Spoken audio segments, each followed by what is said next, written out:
Bismillahirrahmanirrahim. Assalamualaikum warahmatullahi wabarakatuh. Alhamdulillah, kita jumpa lagi pada video selanjutnya. Dan hari ini kita akan membahas manajemen pemasaran dan akan kita kaitkan dengan bagaimana manajemen pemasaran dalam pendekatan Islam. Atau bisa kita istilahkan dengan manajemen pemasaran Islamic approach. Baiklah, teman-teman sekalian, silahkan disimak agar teman-teman lebih memahami apa itu manajemen pemasaran dan bagaimana pemasaran di bank syariah dan bagaimana pendekatan-pendekatan atau nilai-nilai Islam yang memang digunakan dalam prinsip-prinsip ataupun karakteristik di manajemen pemasaran khususnya di bank syariah. Baik, teman-teman sekalian, sudah tampak di layar bagaimana kita akan mendalami, kita akan membahas manajemen pemasaran dengan pendekatan Islam. Adapun yang akan kita bahas pada tema kali ini yaitu pengantar dan tujuan, kemudian definisi pemasaran, kemudian konsep pemasaran, kemudian strategi pemasaran, karakteristik pemasaran, tantangan pemasaran, bagaimana pemasaran yang kompetitif, bagaimana dan apa itu pemasaran Islami atau Islamic marketing, kemudian bagaimana prinsip-prinsipnya, kemudian apa itu digital marketing, dan yang terakhir problem-problem dalam pemasaran. Nah, kita akan mulai dari pembahasan atau tema yang pertama. Baiklah, teman-teman sekalian, kita sering mendengar istilah penjualan. Kita sering mendengar istilah pasar. Dan kita sering mendengar istilah produk, barang, dan sebagainya. Jika kita amati bersama bahwa segala sesuatu ataupun aktivitas-aktivitas maupun kegiatan yang di situ terjadi rangkaian-rangkaian ataupun proses-proses yang proses tersebut ada barangnya atau produknya, ada nilainya, nilai dari produk tersebut, ada kualitas barang tersebut, ada pembeli, ada penjual, ataupun ada klien, ada mitra. Nah, dan itu terjadi pada sebuah komunitas ataupun masyarakat, maka kita bisa istilahkan di situ adalah ataupun telah terjadi sebuah kegiatan pemasaran. Dapat kita sebut pemasaran adalah sebuah aktivitas ataupun serangkaian proses kegiatan yang memang di situ menciptakan ataupun mengkomunikasikan, menyampaikan, dan ada pertukaran barang. Dan di situ ada tawar-menawar nilai atau harga. Antara masing-masing pihak, di situ ada pelanggan, di situ ada klien, di situ ada mitra, maupun masyarakat. Nah, kenapa terjadi pemasaran? Pemasaran terjadi karena adanya pemenuhan kebutuhan-kebutuhan serta keinginan-keinginan di masyarakat. Ketika ada kebutuhan, ketika ada keinginan, ketika ada pemenuhan individu ataupun pemenuhan bagi masyarakat, maka di situ akan terjadi proses-proses aktivitas pemasaran.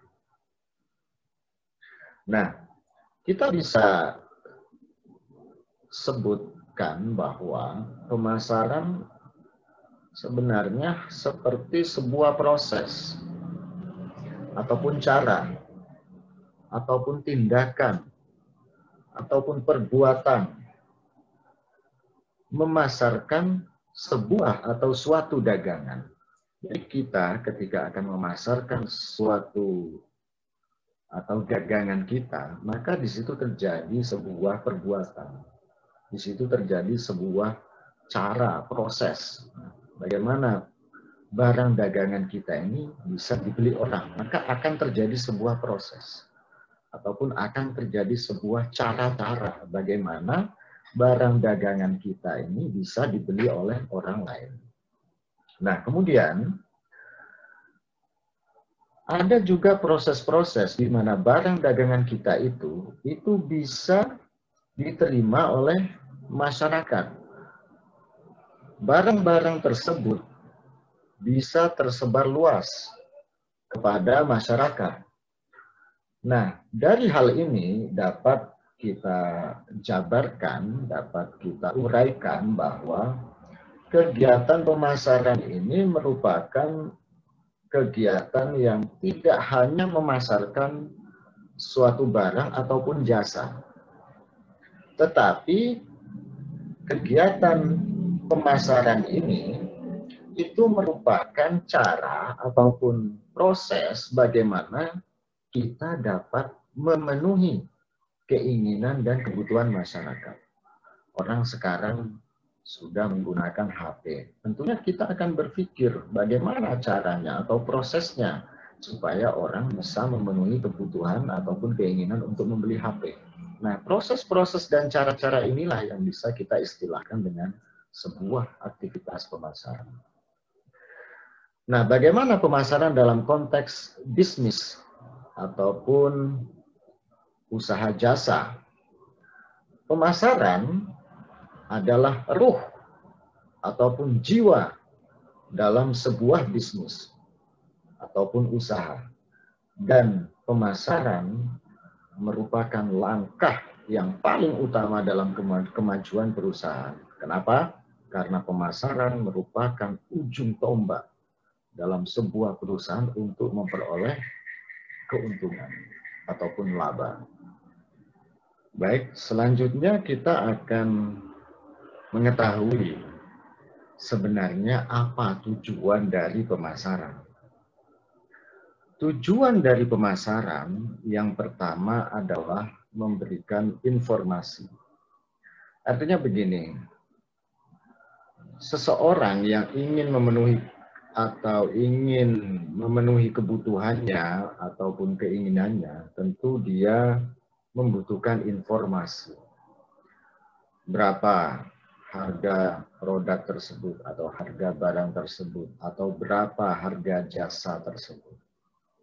Kemudian apa manfaat yang dia peroleh dari sebuah produk. Kemudian apa manfaatnya atau nilai keuntungannya.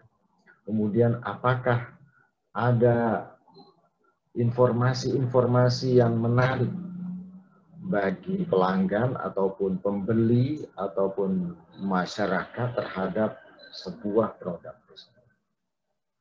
Kemudian tujuan pemasaran yang kedua adalah memahami pasar dan konsumen. Nah, begini teman-teman semuanya. Seseorang yang ingin menawarkan sebuah barang, tentunya dia akan berupaya untuk mengetahui bagaimana sebuah pasar ataupun bagaimana sistem dalam proses pemasaran. Dan dia harus mengetahui bagaimana kebutuhan dan keinginan konsumen. Nah, disinilah pemasaran memiliki tujuan.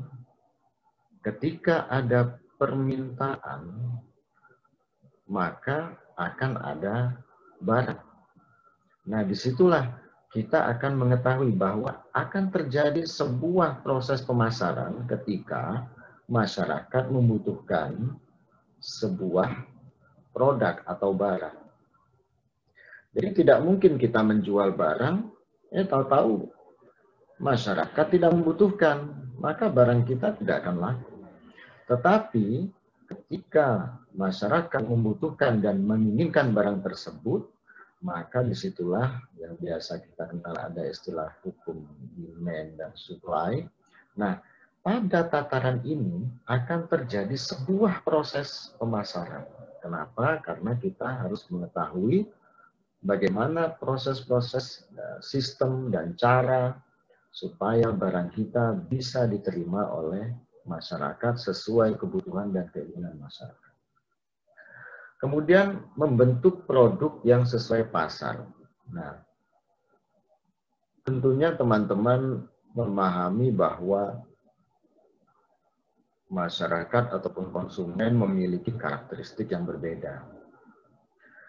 Ada perilaku konsumen yang pasif, ada perilaku konsumen yang aktif dalam, misalnya contohnya dalam konsumtif. Maka kita harus memiliki mindset bahwa produk yang kita tawarkan itu sesuai dengan kebutuhan masyarakat. Jadi jangan sampai membuat atau menciptakan sebuah produk tetapi segmen produk tersebut tidak sesuai dengan kebutuhan masyarakat. Nah, disinilah terjadi proses ataupun tahapan-tahapan bagaimana produk tersebut sesuai dengan pasar. Kenapa? Karena ketika kita menawarkan atau menjualkan barang tersebut sesuai dengan keinginan pasar, maka produk kita akan laku. Kemudian tujuan yang keempat yaitu mencapai titik impas. Mencapai titik impas yaitu bagaimana ketika kita menawarkan sebuah produk atau barang kepada masyarakat itu bisa mencapai titik impas atau biasa kita kenal dengan istilah break-even point. Artinya dalam sebuah produk berapa total biaya produksi yang kita keluarkan, kemudian berapa volume penjualan yang kita peroleh. Maka antara biaya produksi dan volume penjualan itu minimal terjadi titik impas. Ketika biaya produksi kita 100, volume penjualan kita 100, maka itu terjadi titik impas. Ketika biaya atau kos produksi kita 100, volume penjualan kita 150, maka kita memperoleh keuntungan 50. Nah, inilah paling tidak kalau berdagang, ya jangan sampai merugi. Kemudian tujuan selanjutnya adalah mencapai citra yang ingin dibentuk. Tentunya sebuah produk berharap produk tersebut memiliki image, memiliki branding. Contoh, kalau kita lihat, kalau kita bedakan antara iPhone dan Samsung, iPhone mahal, Apple iPhone, Samsung mahal juga.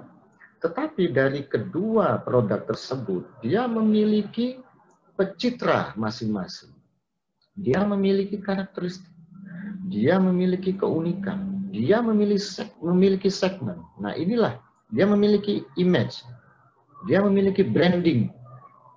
Nah, disinilah ada citra-citra, ada bagaimana masyarakat ataupun pelanggan itu memberikan penilaian terhadap sebuah produk. Kemudian yang terakhir yaitu kepuasan konsumen. Bagaimana produk ataupun barang yang kita tawarkan dan dibeli oleh masyarakat itu memiliki sebuah kepuasan atau satisfaction. Kenapa? Karena ketika produk yang kita jual atau yang kita tawarkan kepada masyarakat memiliki added value atau nilai tambah bagi masyarakat, maka tentunya masyarakat akan puas. dan masyarakat akan membeli kembali produk tersebut. Contohnya kita membeli produk pasta gigi Pepsodent. Ternyata harganya murah, kualitasnya bagus. Artinya ada kepuasan-kepuasan dari masyarakat ataupun pelanggan menggunakan produk tersebut. Tentunya dia akan continue, dia akan berlanjut untuk menggunakan produk tersebut. Kenapa? Karena masyarakat merasa puas. Selanjutnya, kita sering mendengar istilah penjualan. Apa perbedaan ataupun yang membedakan antara persamaan dan penjualan? Karena ini istilah-istilah yang sering kita dengar di sekitar kita. Di situ ada penjualan bibit, di situ ada penjualan kelontong, di situ ada pasar buah. Nah, ini sering kita dengar istilah-istilah tersebut. Nah, apa itu penjualan? Penjualan berorientasi pada produk yang telah ada dan berusaha agar produk tersebut terjual sebanyak mungkin. Jadi misalnya saya punya beras, saya memiliki beras. Nah, saya sudah memiliki beras tersebut, produk beras ini. Tinggal bagaimana saya jual produk saya ini. Maka saya jual beras tersebut kepada konsumen.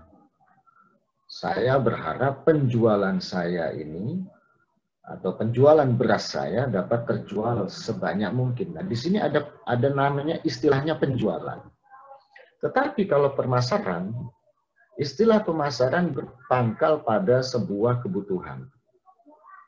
Sebuah kebutuhan begini misalnya. Misalnya di pulau ataupun di daerah tertentu butuh gula. Nah, gula adalah produk yang hampir tiap hari dikonsumsi oleh masyarakat. Ketika daerah tersebut membutuhkan gula, maka saya harus berpikir bagaimana caranya gula tersebut bisa ditawarkan oleh masyarakat di daerah tersebut. Bagaimana kebutuhan gula yang mereka inginkan. Kemudian berapa harga pokok yang harus saya keluarkan. Terus berapa harga pokok penjualan yang harus saya keluarkan juga. Sampai harga produksi. Kemudian berapa nilai jual dari produk gula tersebut yang saya harus ketahui untuk bisa dibeli oleh masyarakat di daerah tersebut. Nah, disinilah terjadi sebuah proses. Bagaimana saya harus berpikir terkait dengan kebutuhan dan keinginan pembeli. Nah, saya harus berpikir bagaimana kualitasnya, saya harus berpikir bagaimana harganya, saya harus berpikir bagaimana masyarakat mudah untuk mendapatkan gula tersebut. Nah, di sinilah ada perbedaan yang tipis antara pemasaran dan penjualan. Baik, selanjutnya apa itu definisi pemasaran? Teman-teman bisa baca definisi-definisi pemasaran dari beberapa ahli, ada dari Nystrom, ada dari Philip Duncan, ada dari Philip Kotler. Nah, silahkan teman-teman baca dan pahami yang pada dasarnya pemasaran ini ya sebuah rangkaian proses aktivitas yang memang dilakukan untuk kita bisa menawarkan produk ataupun jasa yang dibutuhkan oleh konsumen atau masyarakat. Jadi kita sebagai produsen atau kita memproduksi barang sesuai dengan keinginan konsumen. Nah, di rangkaian-rangkaian prosesnya tersebut itulah adalah bisa kita sebut dengan aktivitas pemasaran. Kemudian ada bagaimana pendapat Hugh and Mitchell, kemudian ada pendapat ataupun pengertian definisi dari Converse and Jones, Philip Kotler and Kevin Lane. Bisa jadi pemasaran ini adalah sebuah proses-proses sosial. Kenapa? Karena di dalamnya ada sebuah usaha bagaimana sekelompok ataupun individu dapat memasarkan atau dapat menciptakan, menawarkan, bahkan terjadi pertukaran produk yang memiliki nilai. Tentunya produknya memiliki nilai. Nanti akan kita kaitkan bagaimana produk-produk yang ada di bank syariah. Kemudian pemasaran secara spesifik bisa kita baca dari pendapatnya Pak Muhammad bahwa pemasaran di lembaga jasa keuangan adalah bagaimana proses melakukan identifikasi pasar yang paling menguntungkan saat ini dan di masa yang akan datang. Bagaimana mengidentifikasi atau melakukan penilaian kebutuhan-kebutuhan masyarakat saat ini dan masa yang akan datang.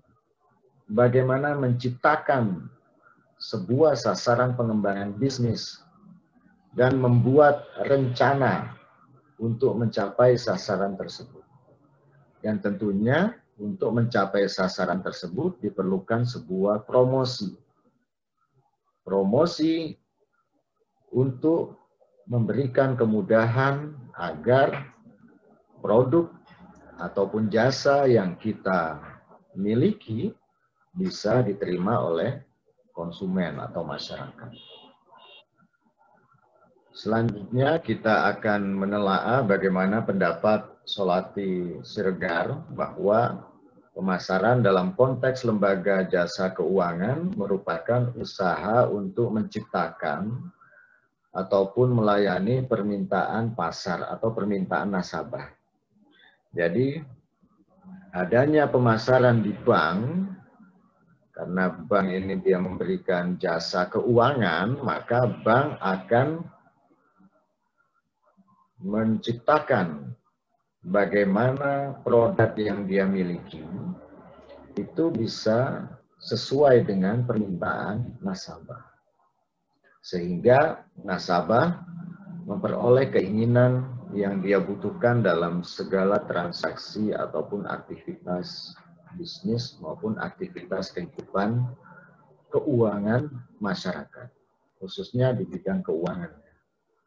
Nah, kalau nanti pada konteks bisnis tentunya modal. Kalau konteks jasa tentunya ya jasa-jasa yang dimiliki oleh bank. Apa produk-produk dan jasa-jasa yang dimiliki oleh bank yang sesuai dengan permintaan nasabah. Baik, kita akan lanjut kepada pemasaran bank syariah. Apa itu pemasaran bank syariah? Pemasaran bank syariah adalah usaha bank yang menjalankan kegiatannya berdasarkan prinsip-prinsip syariah untuk memilih pasar sasaran dan mendapatkan, menjaga, dan menumbuhkan pelanggan dalam masyarakat. Artinya begini, pemasaran bank syariah merupakan bagaimana bank melakukan segala aktivitas usahanya itu sesuai dengan prinsip syariah. Jika aktivitas ataupun kegiatan usaha yang dilakukan oleh bank syariah sudah sesuai dengan nilai-nilai dan prinsip syariah, maka tentunya bank syariah harus memilih sasarannya. Bagaimana bank syariah bisa memilih sasaran untuk produk-produknya. Kemudian dari memilih sasarannya, dia akan mendapatkan sasaran tersebut. Nah, kemudian bagaimana bisa menjaga? Artinya menjaga di sini menjaga hubungan antara bank dan nasabah, yaitu biasanya menjaga dengan hubungan kemitraan. Nah, dari menjaga hubungan kemitraan itu bagaimana bisa menumbuhkan citra, bagaimana nasabah memiliki citra yang baik, citra yang positif, kepercayaan yang tinggi kepada bank. Nah, disinilah pemasaran sampai kepada menumbuhkan pelanggan atau menumbuhkan nasabah dalam masyarakat. Nah, di sini pada poin akhir adalah sebuah kepuasan. Bagaimana nasabah, masyarakat puas terhadap aktivitas jasa di bank syariah. Baik, selanjutnya kita akan berbicara dan membahas tentang konsep pemasaran. Apa itu konsep pemasaran? Konsep pemasaran merupakan falsafah bisnis yang menyatakan bahwa pemuasan kebutuhan konsumen merupakan syarat ekonomi dan sosial bagi kelangsungan hidup perusahaan. Artinya begini, dalam sebuah aktivitas ataupun dalam sebuah kegiatan tentunya memiliki nilai dan filosofis. Rangkaian aktivitas ataupun kegiatan pemasaran tentunya di situ melekat sebuah nilai dan aspek-aspek filosofis yang merangkai kegiatan pemasaran tersebut. Pemasaran tentu identik dengan sebuah bisnis. Bagaimana sebuah proses bisnis tersebut dapat memberikan atau dapat memenuhi kepuasan kebutuhan konsumen. Nah, di sini ada sebuah proses ataupun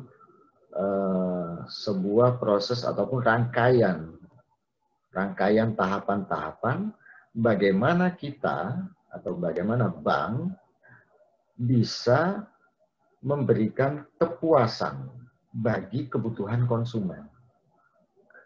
Nah, ketika kebutuhan dan kepuasan konsumen ini sudah terjadi, maka di situ ada nilai-nilai ekonomi dan sosial yang terbentuk. Nilai-nilai ekonomi tersebut ada keuntungan, ada laba profit ya, ada kepuasan, ada harga, ada kualitas, ada manfaat. Nah, nilai-nilai sosial di sini seperti misalnya bagaimana tingkat kepercayaan, bagaimana kepuasan. Nah, di sini akan terjalin nilai-nilai ekonomi dan sosial supaya perusahaan tersebut tetap sustainable atau tetap berkesinambungan.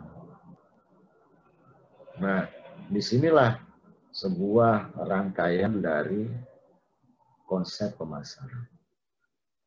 Nah, untuk memahami konsep pemasaran secara utuh, tentunya kita harus memahami apa istilah-istilah yang mendasari dari pemasaran. Yang pertama yaitu kebutuhan atau needs, kemudian keinginan atau wants, permintaan, demands, produk, nilai, biaya atau cost, kepuasan atau satisfaction, pertukaran atau exchange, dan pasar atau market. Nah, ini istilah-istilah yang memang kita harus pahami sebagai dasar dari konsep pemasaran.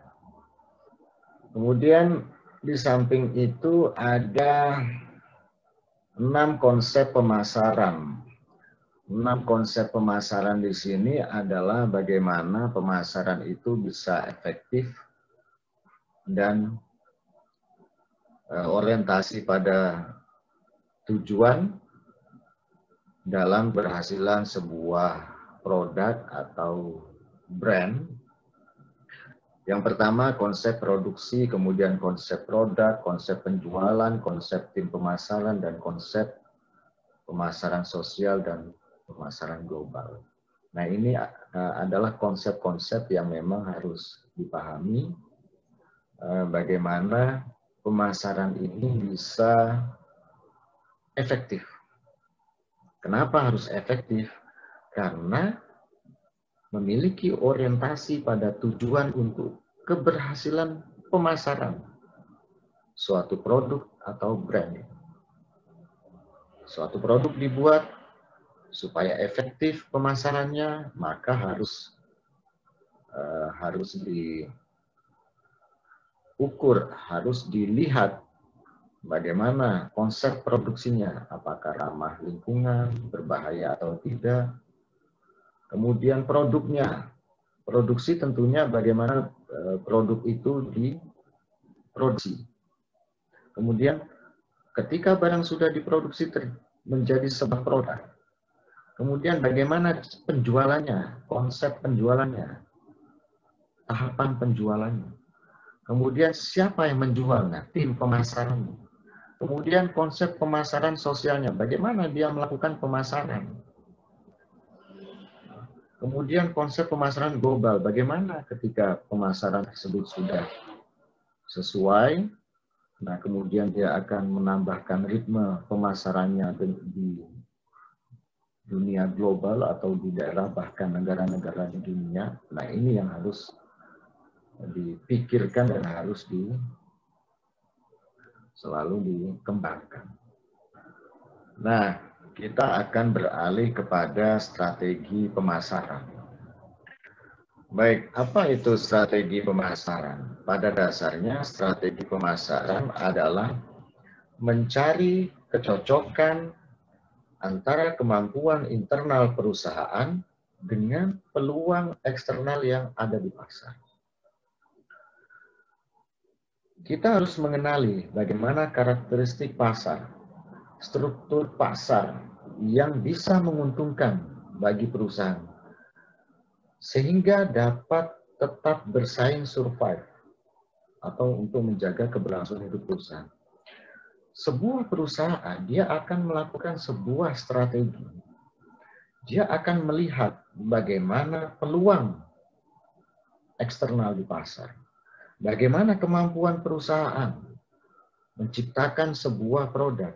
Dan produk tersebut bisa diterima oleh masyarakat di luar atau eksternal pasar. Nah, disinilah harus dilakukan bagaimana mengenal karakteristik pasar, bagaimana struktur pasar, maka perlu strategi. Begitu juga di bank. Bank memiliki produk investasi, bank memiliki produk saving. Nah, produk yang dibuat ini bagaimana bisa diterima oleh konsumen, oleh masyarakat.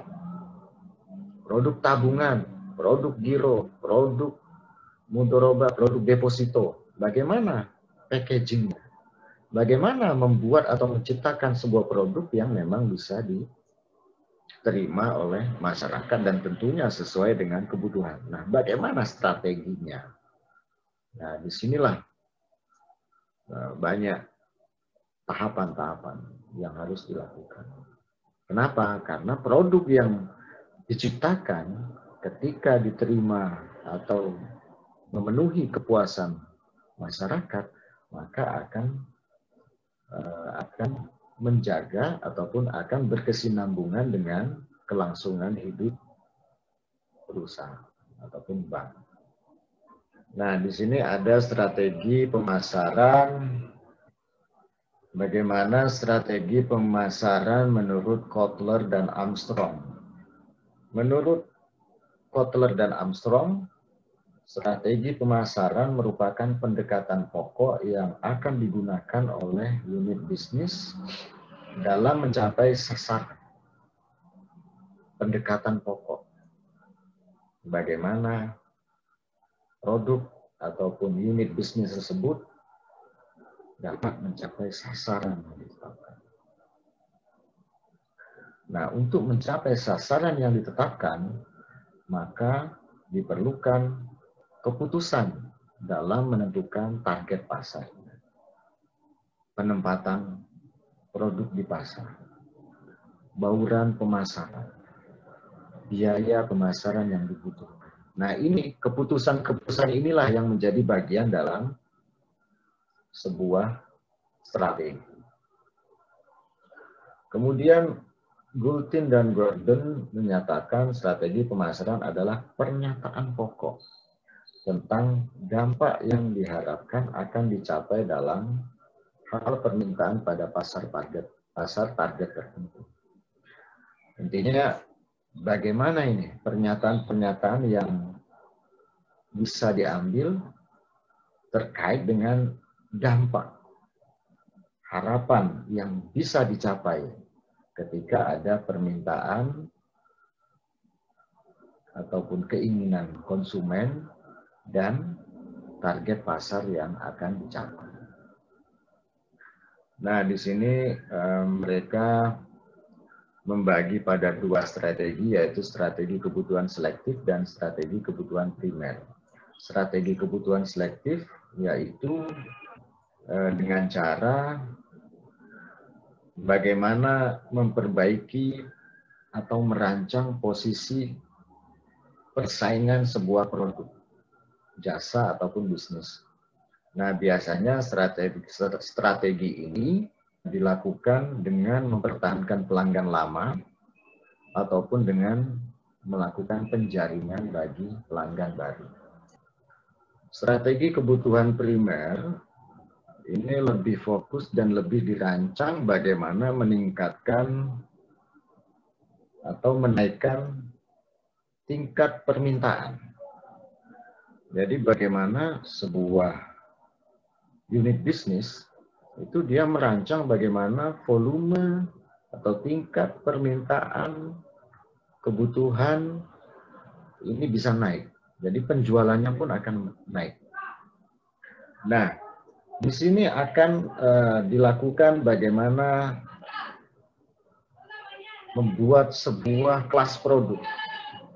Jadi kelas produk ini bisa nanti dihubungkan atau dikaitkan dengan klasifikasi harga. Nah, biasanya strategi kebutuhan primer ini lebih juga melakukan identifikasi terhadap bagaimana meningkatkan jumlah pemakai dan menaikkan tingkat jumlah pembeli. Nah, selanjutnya ada strategi pemasaran yang lebih kepada melakukan penetrasi pasar, kemudian melakukan pengembangan pasar, dan melakukan pengembangan produk. Penetrasi pasar dilakukan untuk mengetahui seberapa besar calon nasabah ataupun konsumen yang bisa dijangkau di wilayah pemasaran bisnis atau bank. Kemudian pengembangan pasar dilakukan untuk mengetahui berapa jumlah ataupun sasaran dari konsumen-konsumen lama yang sudah tidak bisa didapat, sehingga kita perlu mencari konsumen atau nasabah baru yang berbeda secara geografis, demografis, dan tentunya berbeda dengan konsumen yang lama. Kemudian strategi yang terakhir dalam lembaga keuangan ataupun jasa, strategi pemasaran yang dilakukan adalah pengembangan produk. Ya, ini strategi yang memang berhubungan atau menyangkut dengan bagaimana melakukan penyempurnaan dan penambahan produk yang akan ditawarkan kepada konsumen ataupun nasabah. Nah, hal ini dilakukan untuk memperpanjang usia, jadi usia produk yang ditawarkan. Jadi pengembangan produk ini akan fokus kepada produk yang ditawarkan kepada konsumen. Kenapa? Agar produk ini usianya menjadi lama untuk bisa ditawarkan kepada konsumen ataupun nasabah. Baik, bagaimana karakteristik syariah marketing? Karakteristik syariah marketing yang pertama, teistis atau rabbaniyah, kemudian etis, akhlakiyah, realistis, al-waq'iyah, dan humanistis atau al-insaniyah. Karakteristik syariah marketing ini bisa menjadi panduan bagi para marketing, para pemasar, ataupun bagi teman-teman yang memang berkecimpung di bank syariah. Teistis atau rabbaniyah artinya salah satu ciri khas dalam syariah marketing yang tidak dimiliki oleh bank-bank konvensional, di mana memang sifatnya religius. Kenapa? Karena di sini di karakteristik yang pertama ini ada nilai-nilai.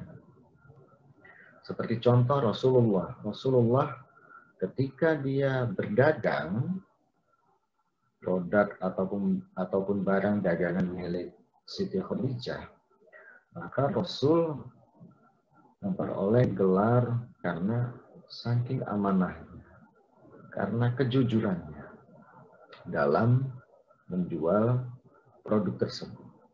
Berapa harganya, kualitasnya seperti apa, bentuknya seperti apa, manfaatnya seperti apa, sehingga Rasulullah SAW mendapatkan gelar. Banyak hal-hal lain yang memang pemasaran atau syariah marketing ini memiliki karakteristik. Kemudian etis. Keistimewaan dari syariah marketing ya selain tadi teistis yaitu akhlakiyah, yaitu selalu mengedepankan akhlak, moral, etika. Bagaimana melakukan proses ataupun pemasaran yang tentunya memiliki nilai-nilai etika, moral, ya maaf, misalnya dengan pakaian yang sopan, dengan komunikasi yang baik dan halus. Nah, ini kan etika, moral, dengan sopan santun, berbicara dengan santun. Nah, ini aspek-aspek akhlakiyah. Kemudian realistis. Syariah marketing merupakan konsep yang eksklusif, fanatis, anti modernitas, dan kaku. Artinya realistis ataupun al-waqiyah ini, konsep ataupun karakteristik syariah marketing ini tidak harus kaku. Tetap mengedepankan nilai-nilai moral, etika, kemudian aspek religius, tetapi harus adaptif, harus melihat lingkungan sekitar. Bagaimana pemasaran ataupun bagaimana menawarkan sesuatu bisa diterima oleh masyarakat. Kemudian ada humanistis atau al-insaniyah yang terakhir ini. Syariah diciptakan untuk manusia agar derajatnya terangkat. Dapat menjaga sifat kemanusiaan dan terhindar dari sifat-sifat kehewanan. Nah, artinya begini. Humanistis di sini bahwa proses-proses pemasaran yang dilakukan itu memang orientasinya untuk mengangkat derajat. Supaya derajat kita terangkat, terjaga, terpelihara dengan mengedepankan nilai-nilai etika dan moral serta aspek-aspek religius dan menjauhi hal-hal yang bersifat hayawan, misalnya rakus, tamak, ingin melakukan segala sesuatu dengan segala cara yang tidak baik. Nah, ini sifat-sifat kehewanan yang dapat dan terkekang Jadi artinya ya kita harus melakukan semuanya memang dengan sesuatu yang baik dan jujur. Kemudian yang terakhir, the advantage of marketing. Bagaimana tantangan pemasaran? Maka untuk bisa bersaing dengan bank-bank lain, bank-bank konvensional, maka bank syariah juga harus memiliki atau menerapkan teknologi yang canggih yang dapat menunjang seluruh produk dan jasa perbankan. Nah, teknologi ini ya tentunya teknologi virtual, teknologi internet. Kenapa? Karena saat ini perkembangan teknologi sudah semakin dahsyatnya, semakin fantastis. Kemudian orang semuanya sudah beralih menggunakan electronic payment. Dan tentunya ini yang harus dipahami dan harus dilakukan oleh bank syariah untuk mengikuti bagaimana perkembangan teknologi terhadap kompetitornya. Misalnya mungkin Bank Syariah Mandiri dia mengikuti perkembangan teknologi BCA sehingga saling bersaing dalam bagaimana mengedepankan teknologi dalam jasa keuangan atau perbankan. Oke, kemudian bagaimana pemasaran yang kompetitif? Teman-teman bisa baca di slide ini. Salah satu hal dari marketing syariah yang paling menarik adalah bagaimana melakukan atau mengimplementasikan model marketing yaitu sustainable marketing enterprise. Di mana pemasaran ini bukanlah kita lihat dari sebuah fungsi ataupun bagian-bagian dari dalam perusahaan. Tapi pemasaran di sini dapat dipahami sebagai sesuatu yang bisa melihat pasar yang rasional ataupun bisa melihat pasar yang kreatif dan inovatif. Dan harus merubah cara pikir bahwa pemasaran bukanlah hanya sebatas pada menjual, tetapi pemasaran harus dilihat bagaimana melakukan sebuah strategi, bagaimana menetapkan dan menyusun taktik dalam memenangkan market share, kemudian bagaimana bisa mengambil position yang jelas bagi masyarakat. Nah, kemudian bagaimana bisa membuat karakteristik atau keunikan produk antara bank syariah dan bank konvensional. Nah, kemudian bagaimana membuat capture taktik. Nah, capture taktik ini bagaimana bisa membuat taktik yang memang ibaratnya kalau mau seperti perang ini sudah bisa langsung memenangkan peperangan. Nah, apakah merger bank syariah, yaitu bank syariah plat merah, 3 BUMN, dan 1 unit usaha syariah, merupakan strategi poin ataupun strategi bisnis untuk memperkuat bank syariah, sehingga bisa menjadi sustainable marketing enterprise, dan bisa membuat, yang terpenting adalah bisa membuat kreativitas dan inovasi untuk mendapatkan pasar yang jelas. Nah, apakah itu bisa? Nanti kita lihat. Baiklah, cukup sekian dulu. Terima kasih. Jika ada tanggapan, silahkan komentar, dan kami akan jawab semampu kami. Terima kasih. Assalamualaikum warahmatullahi wabarakatuh.